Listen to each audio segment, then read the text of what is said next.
Hello, ladies and gentlemen, and welcome back to Football Manager 2019 with Zebu Nation. Back here with FC Cincinnati, and it is time for the three-quarter season review for the 2022 MLS regular season. Let's take a look, see where we're at. Snuck up to 4th place here. If you saw our mid-season review, we were, I think, down to 5th place, so we haven't moved a lot on the table, but a lot has happened, all the way around. We played plenty of games. We're up to 25 games now. Take a look at Major League Soccer here. We've got 12 wins, 8 draws, 5 losses, plus 22 goal differential, 44 points. Good for 4th place. We're 2 points behind Philadelphia, 3 points behind Chicago for 2nd place. So we're, creeping up there in terms of being in play for the playoffs for sure. But catching DC United, we're still quite a ways off. Still 9 points back from DC United. No, scratch that. 12 points back from DC United. So we got a ways to go to reach those guys. But anyway, math is hard. Let's see, that would be 56. So yeah, we are 9 points back. Anyway, however many games we are back, it's quite a few games back. Let's see, what's Western Conference up to? Western Conference is likewise pretty close. 52 points for Seattle there at the top, 50 points for Houston, 49, 1 point back LAFC, and then there's a little bit of a drop-off between Vancouver, Portland, Sporting, KC, Colorado, San Jose, also within closing distance of the final playoff spot. So we still have some races yet to run, and that's always healthy, always good. Take a look at the Supporters Shield. Of course, DC United is on top, followed by Seattle, Houston. There we are. So 7th place. It's not exactly where the board wants us to be. As you can see here, board confidence 24%. Board confidence over here 34%. Our confidence has been going up and down pretty radically recently, basically just based on whether we win a game or lose a game. The board is going crazy. So before we take a look at league stats and all that stuff, let's take a look at the checklist. Let's do a rundown because, as I mentioned, a lot of stuff has happened over the last 7 or 8 games that we've played. So we'll go down to finances, and as you can see, we got $16 million overall balance. So we lost $1 million there, just in general spending of things. Payroll has gone up. 11 million. It went up from 10 million to 11, so that's probably where that million went. Transfer budget has also gone up from 3.2 to 4. And the reason these numbers have gone up is because we got a new contract. Take a look at our contract here. $819,000 per year until 2024. So we got a 2-year contract extension, and I did that during a little winning streak. Just to sort of cheese that a little bit because the board was like, after we won Champions League, the board was like starting to get upset and starting to get worried. And they're like, the press were talking about, Nation Junior's under fire and all that stuff. And it was like, I had flashbacks of getting fired, so I didn't want to do that.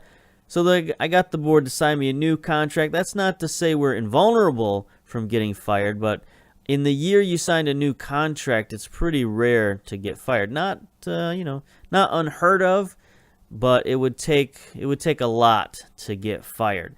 So that's financially, we're doing still pretty well. League-specific finances, though, we're a little bit in trouble. We have 0 general allocation money. It's been a long time since I've had 0. We spent $9.75 million in allocation money. How crazy is that? Well, actually, we've spent $13.75 when you talk about all the stuff we traded in and traded out. So that's an amazing amount of money, of allocation money to spend. And then likewise, we're out of targeted allocation money. Not that that's incredibly useful, but it is useful for trades, and we traded all that away. So we got, we got no margin for error here anymore with all this targeted allocation money and general allocation money, more specifically, that it's all run out. We have had our second transfer window, and the transfer window has now closed. So there's not a lot we could do. We could still trade a little bit, but we're kind of out of assets at the moment. So we have the team that we have. I mentioned the board and our job security. We are stable at 51%. This keeps vacillating between like 48 and 51, just sort of bouncing back and forth. Whether we win or lose, it bounces back. So until we get higher up into the table, we're gonna have to just suffer through this kind of mediocre board confidence. In the season that we win the Champions League, the board is still considering firing us. I hate that. I wish Sports Interactive would do something about that. Anyway, get to the club league history. Everything's looking good. Zebu Nation is the head coach still. Thank you. DeVries and Blackman are the key employees. Haven't quite got our stadium expanded yet, but we're working on that. Guess we could look at the board. Expanding the ground completion in 2023, so next year, December of next year, is when it's going to be completed. So it's going to take a full year to get that going. We have had some other small improvements here and there. We've added to the coaching staff in a few places. I guess we can look at that at some point. Maybe not yet, but we'll look at that at some point. Let's see. Is there anything we can look at here? Club background. Anything has changed, really? I mean, we got a lot more trophies now. 2 MLS Cups, Sport a Shield. Major League Soccer Eastern Conference. Doesn't list Champions League. Maybe they'll put that on next year, I guess. They don't want to report on that too early. Anyway, let's get to transfers. I'm sick of that. We've had a few transfers here and there. Not many of the free variety since February. We sent a few players out on loan here and there. Sent some of our young guys out on loan. Patrick Lee, Dick Harris, Jose Hernandez, our goalkeeper who won us Champions League, was like, I want to start in MLS, and I just wasn't comfortable doing that, so we sent him out on loan. It was sort of a, my way or the highway situation, so we sent him to the highway, I guess. Wyszynski, sent him down to our affiliate in North Carolina. I don't know that he's playing down there, but we just needed to sort of get him off the books for roster purposes. And then here's an interesting fella, George Mina, 21-year-old Ecuadorian. We picked him up off of waivers because as soon as the transfer window opened in MLS, there was just a ton of waivers, and just, a bunch of guys got let loose so that the teams could bring in, new players, I guess, at the transfer window. And we needed depth in the midfield. We were just sorely hurting because of injuries, so we picked this guy up off waivers and hardly played him at all, and now we're sent him out on loan. It was an emergency type situation. He was, negligible in terms of finances. It didn't cost us anything to bring him in on waivers, and his salary was only $56,000 a year. So, it's just some depth that now we don't necessarily need. Now, we did make some trades. Interesting trades here. Let's see, where are we at here? Last trade we made. Yeah. So, Matt Butcher, guy we brought in. We needed him. He was a defensive midfielder, and we were all out of defensive midfielders. He can also play in the midfield. We traded away all of our remaining assets for this guy. 2 first-round picks, a second-round pick, and $3 million in allocation money. Again, overspending, but, it was desperate times, call for desperate measures. At the time, our scouts rated him a little better. I think they rated him as 3.5 stars. with 4-star potential. So I thought we were getting a little bit better player, but he's still pretty good. Just maybe not as good as our scouts rated him. So, it's okay. It's fine. We needed him. We got him. And that was fine. We looked at competition schedule. Medical center.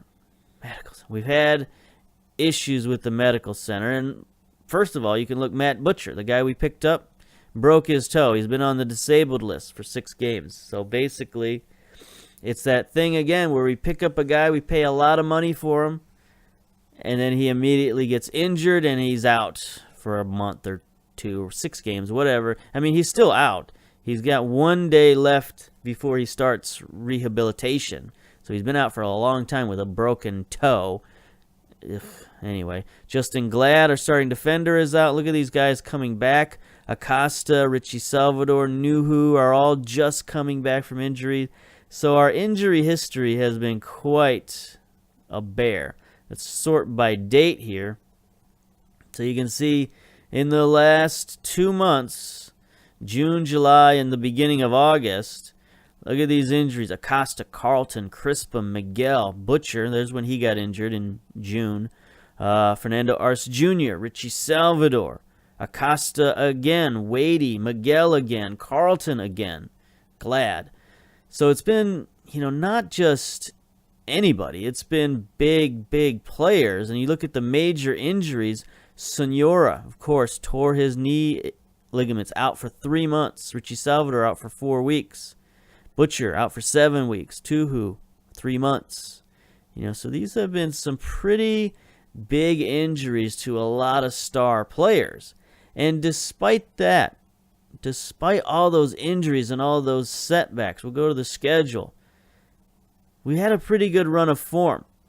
So since that U.S. Cup game that got us going, that was the last game that you probably saw, played really well.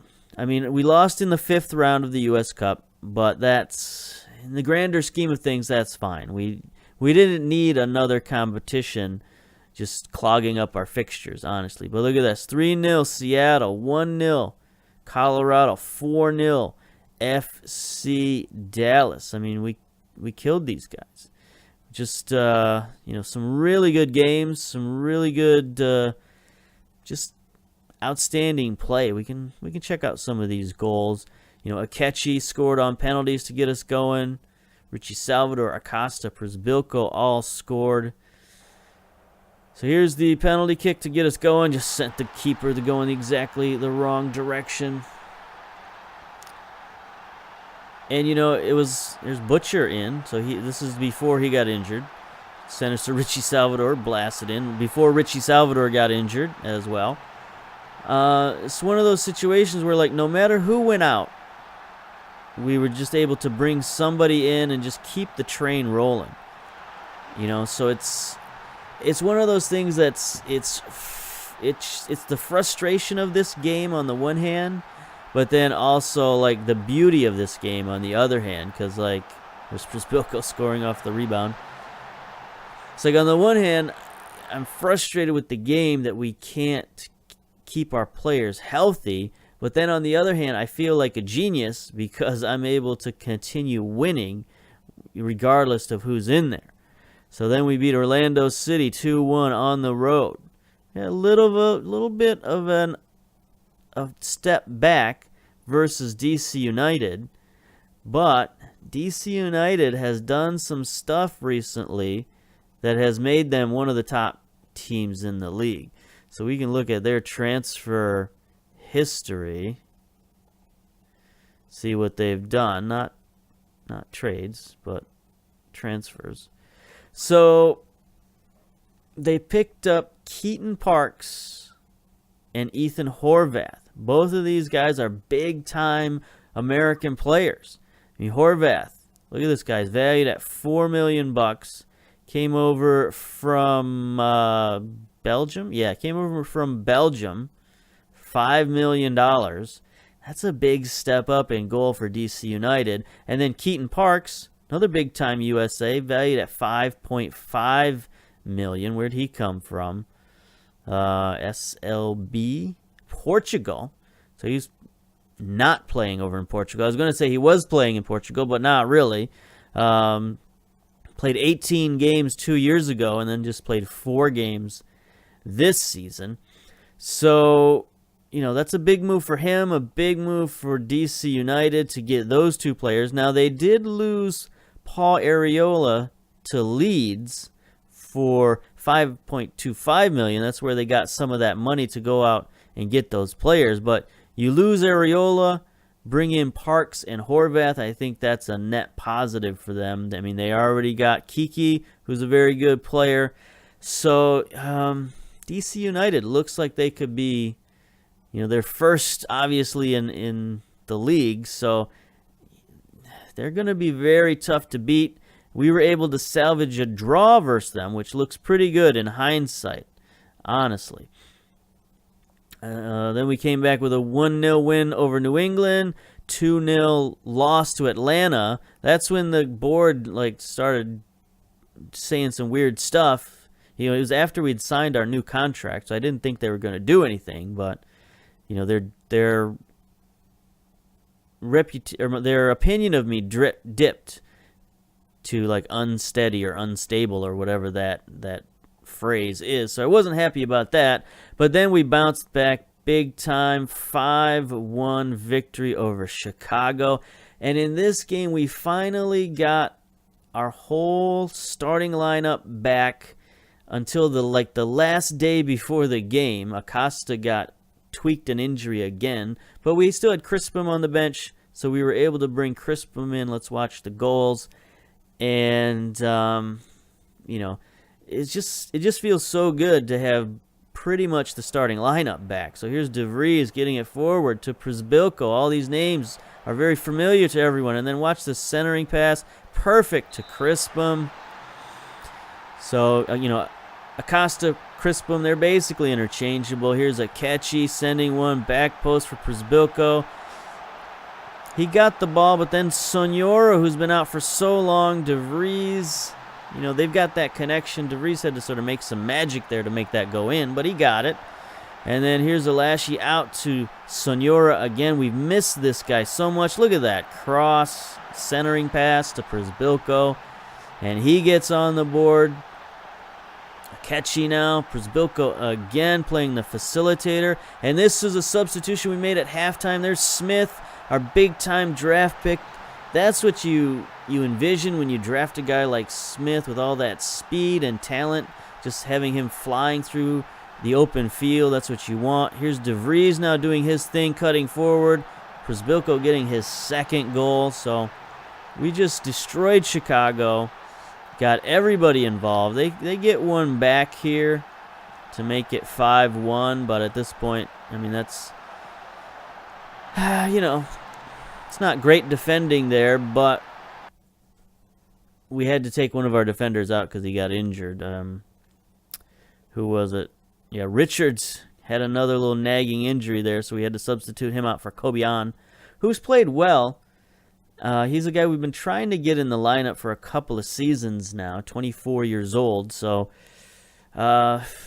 he's a perennial backup. There's no question about that, but 13 tackling, 13 marking, 14 jumping reach, he's okay. 15 teamwork, 12 positioning. He's a reserve type dude, but he has played well. He got a new contract out of the deal because he played like a month straight.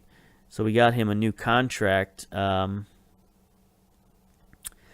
yeah, it was just so good to see that starting lineup back in. Oops, no, don't do that.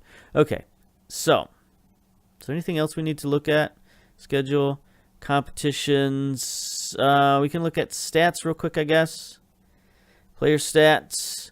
Vieto still on top, 15 goals. We don't have anybody on the list. Elise is up there. Bobby Wood has snuck in the list, tied with 4 other players at 10 goals on the season.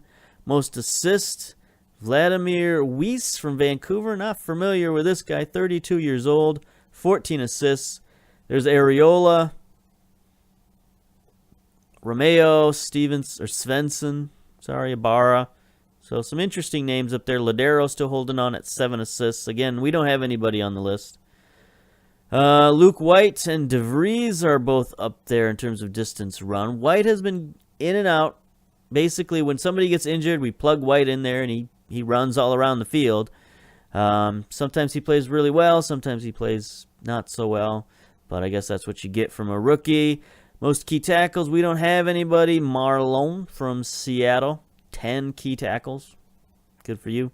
Hooray. Least conceded, dropped a bit. Diouf dropped to 5th in the league, but still, that's not too bad. 19 goals in 24 appearances is still pretty good. It's no Jesse Gonzalez. 10 goals allowed in 24 appearances. That's pretty good. I mean, that's another reason why DC United is at the top of the league. They're just not giving up any goals. Most shutouts, Gonzalez with 17 of 24 games. Shutouts. That's impressive. Take a look at DC United. I mean, we don't know anything about these guys for some reason. But they do have a solid team. You'll just have to trust me on this. Boyd is a pretty good striker at 31 years old, still hanging in there, 16 heading. Fagundes, as you can see, is pretty good. Keaton Parks, obviously, very good player. Diaz, still a Tora. Kanu, one of their guys they picked up this year, Brazilian. DC United. Their defense is obviously very good. They're not giving up many goals. Pellinard, he looks very solid. Birnbaum, 31 years old, still looks very good. DC United. Sheno. Here's a guy that I've seen in other saves. I don't know if we've ever had him in this save. He's an interesting guy. He's at 32 years old. He's on the downside of his career physically, but he's still a decent defender. Villalba is pretty good. 26-year-old Argentinian. Not a lot of jumping reach on that back line. I think they got a little bit of a Achilles heel there, but they've got Horvath backing him up. We should really scout these guys. We should really get a team report about DC United. We should have some sort of scouting on the best team in the league. Let's see. Go back, look at team stats. Most goals. We are up there in 4th, so we're still scoring goals. 43 goals in 25 matches. Seattle's number 1 at 48. So you can. It's interesting. DC United not on the goal scoring list, so they're doing it with defense. Headers completed, 1st in the league. That's usually a pretty good defensive indicator. Best possession, we're on the list at 7th. That's pretty decent. New York Red Bull up top at 56%. Most tackles, we're 2nd in the league in tackles. New York's number 1.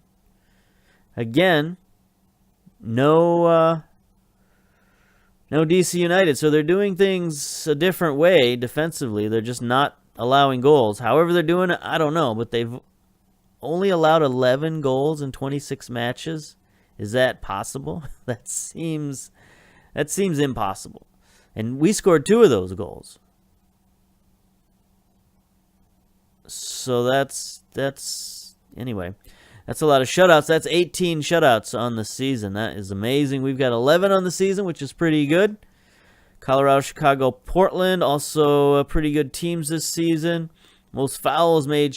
Wait a minute. Chicago's had 13 shutouts, and we beat them 5-1. So I don't know. I don't know about that. Most fouls, Chicago. Most passes completed. Look at that. When's the last time we were on the passes completed chart? I can't recall. 81% passing this season is pretty good, especially when you consider all the mixed lineups we've had in there. Crosses, not so good this season. Hitting target, Minnesota, top 48%. We're not on this list. That's disturbing. So, again, we're taking a lot of shots, but our shot percentage has gone down, and that's probably what has added a little bit of a struggle this season. But anyway, there we go. Let's get to the match today. Philadelphia, big game. It's probably the biggest game on the schedule this week. As you can see here, Chicago, Atlanta, New York, New England, NYC, Orlando. So this is basically the battle for 3rd place in the Eastern Conference. If we win, we jump above them, and possibly we can even tie for 2nd. But we definitely jump into 3rd place with this win. So I think we need this win just to keep the board confidence up there and keep our little decent run of form going. I mean, it does say inconsistent here, but we got 3 wins, 1 draw, 1 loss. That's pretty good. Philadelphia is the favorite. We are playing in Chester, Pennsylvania. 16,000 tickets sold out of an 18,500 capacity. 95 degrees, sunny and breezy. That's really hot, especially for Philadelphia. I mean, it is August, but still 95 is hot no matter where you go. We have won 4 and drawn 4 of our last 11. Philadelphia's won 3, so we've played Philadelphia a lot in the last couple of seasons, and it's been a pretty even matchup. So let's see what we can do. Justin Glad is doubtful. Butcher is out. Richie Salvador's out. They've got David Akam out. Hunt, Marcos, Pico is doubtful, and Bedoya is doubtful. So those 2 guys are out. That's fine. That would be good for us. Let's get to our team selection. So there's Glad. Got to get him out of there. He's injured. So that means we're going to have to bring in Kobian off the bench.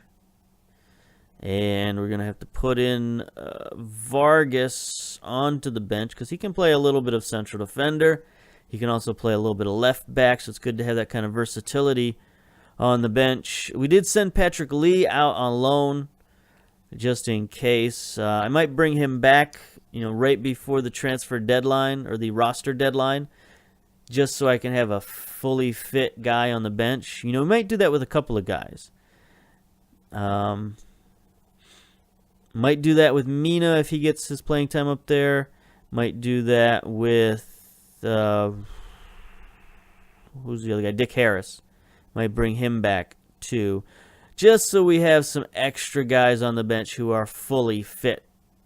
I mean, that fitness won't last for long, but there's only a few weeks between the end of the roster deadline and the end of the season, so it shouldn't be that big a problem. Sonora and Richards are still lacking some match sharpness because they're just coming back from their injuries. But, we're going to play them anyway. And then if we get a big lead or something like that, we'll take them out like we did last game against Chicago. Took them out at halftime. Now, let's see. Is there anybody in particular we want to cover? Definitely Bedoya, Reese. Other than that, I think we're okay. Let's go. Philadelphia. Small stadium. One of the smaller stadiums, I think, in the league. But if they can fill it up, that's fine. It makes for better atmosphere to have a small, full stadium rather than a big, empty stadium.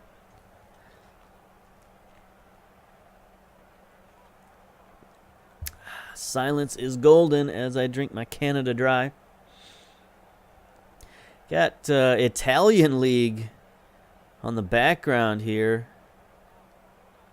Milan versus Lazio, something like that. Got ESPN Plus now, so I can watch all the MLS games and other games from around the world. Watched a little bit of West Ham and Man United. Watched the end of Columbus and Montreal. Montreal got a big win in Columbus, so that was good. Oh, no, it was at Montreal. Yeah, it was at Saputo Stadium. Field wasn't looking too hot at Saputo Stadium. All right, here we go. 23 minutes in.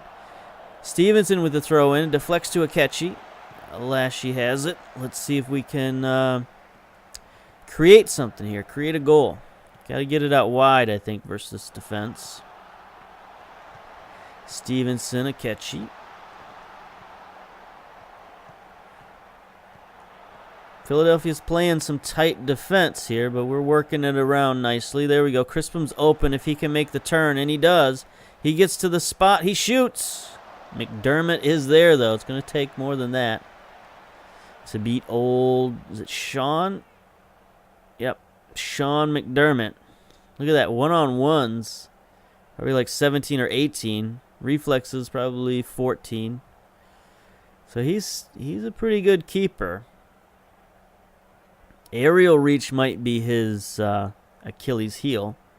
Handling not great, kicking not great, command of area not great. So we might be able to pummel this guy and get some rebounds. That's probably our best chance. Oh, there was Flop City, but he gets a penalty out of it. Sorry, I'm narrating the Italian League game now. Anyway, not a lot happening in our game. I guess we got to narrate some other stuff going on. We do have 9 shots, 3 on target. Only 6 fouls, only 48% possession. Decent amount of shots. Encourage our players to try a short passing game. Okay, I think we will do that at halftime. I think we will play a shorter passing game. Not necessarily work it into the box. It's not really Przybylko's, not really his forte. So we'll leave that as that. Get to the dressing room. Pep talk. It's time for everyone to dig in and give what you got. There we go. Richards, Alashi, Senora, Crispum, DeVries. Everybody's fired up by that. Let's go. Second half. Let's see some highlights this time around. That first half was pretty darn boring. I don't know that 3 on-target shots is going to be enough versus McDermott. We're going to have to junk it up in the middle of the goal. Get some rebounds. Something Przybylko should be good at. You know, he's got that big body. 29 years old now, but he's still a big, strong guy. You know, it's going to be time to replace him pretty soon. Out with the old, in with the new. We do have 2 fabulous young strikers, though, so that's not going to be an issue. We're already getting a lot of offers for Hitman, but nobody wants to give him his due, right? We paid $2 million for him. His value is already up to 1.1. And people are offering like 2 third-round picks for him. I'm like, nah, son. That's not going to do it. For the Hitman. He's come in. He hasn't done a lot this season, but he's, you know, he's been capable. He has 3 caps? What? 27 under 20 caps and 3 caps for USA. That I did not know. I guess I didn't really pay attention. Those must have been before, because I don't recall him ever going out on loan or going out on international duty. What has happened with this game? Nothing. That's all right. So let's been talking about him. Let's bring him in. Hitman for Przybylko. So we'll make him a poacher, and we'll try working the ball in the box. What else could we do here? We could bring in White for Crispum. Not playing very well. And